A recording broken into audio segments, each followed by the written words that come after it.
नमस्कार, मैं हूं आपके साथ सुनील कुमार शर्मा और आप देख रहे हैं न्यूज जन आवाज। घग्गर तो सिर्फ अपना रास्ता मांग रही है।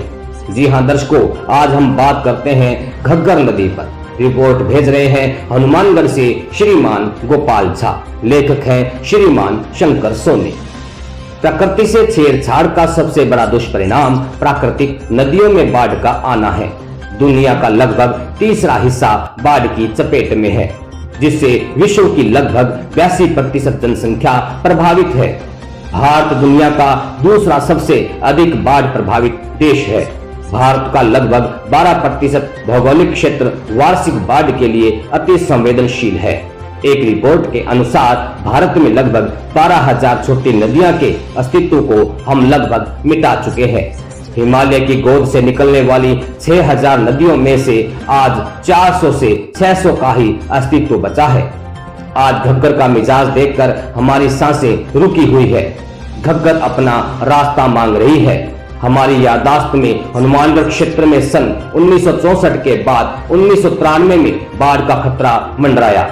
फिर 1995 में हनुमानगढ़ जंक्शन जलमग्न हुआ। प्रारंभ में राजस्थान में घग्गर का बहाव क्षेत्र चौड़ाई में आज से 7 गुना अधिक लगभग 40 बीघा था, जो समस्त भूमि लगभग सरकारी थी। हनुमानगढ़ में घग्गर बाढ़ से बचाव हेतु अलग से घग्गर डिवीजन बना हुआ था। इसका मुख्यालय सूरतगढ़ में था। घग्गर डिवीजन अब कागजों में रह गया है।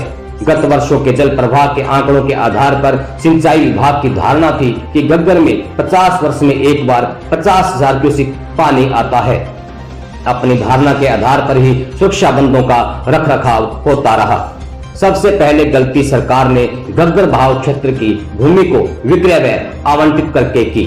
हालांकि राजस्थान सरकार ने अपनी अधिसूचना संख्या F28-2 IRG 73 दिनांक 6 जून 1973 के द्वारा घग्गर नदी तल में चक 18 CDR पत्थर लाइन 198/272 लेकर चक 94 GB से आगे भारत पाक सीमा तक घग्गर के बहाव क्षेत्र में जल प्रवाह में किसी भी तरह की बाधा उत्पन्न करने वाले अवरोध पर रोक लगाई थी और यह भी आदेश पारित किए थे कि घग्गर के उक्त बहाव क्षेत्र में यदि कोई हो तो उन्हें हटाया जाए।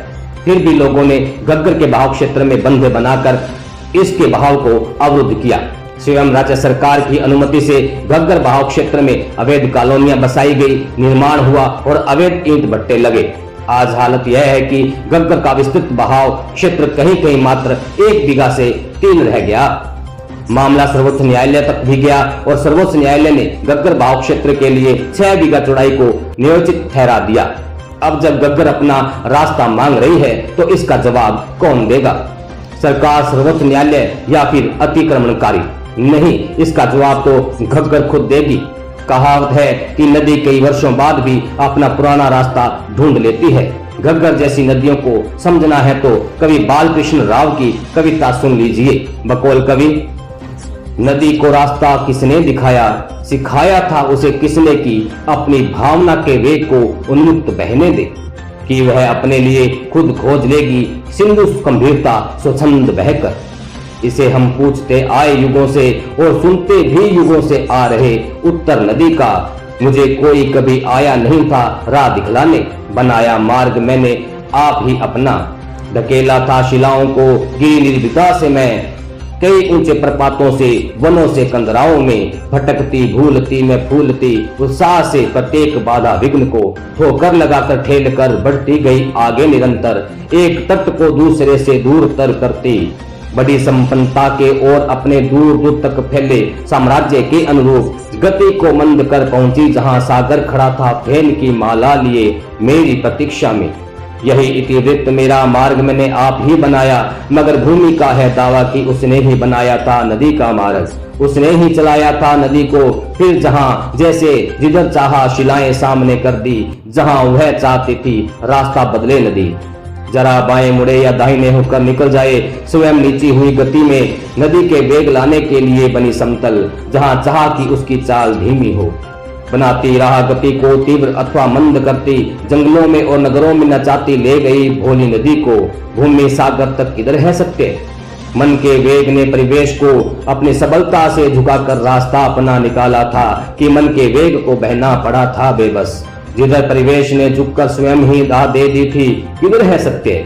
क्या आप इसका जवाब देंगे?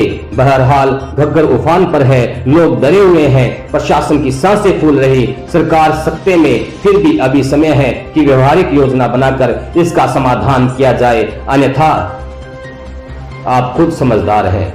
लेखक जाने माने अधिवक्ता व नागरिक सुरक्षा मंच के संस्थापक अध्यक्ष हैं। श्रीमान गोपाल झा की रिपोर्ट के साथ देखते रहिए न्यूज जन आवाज।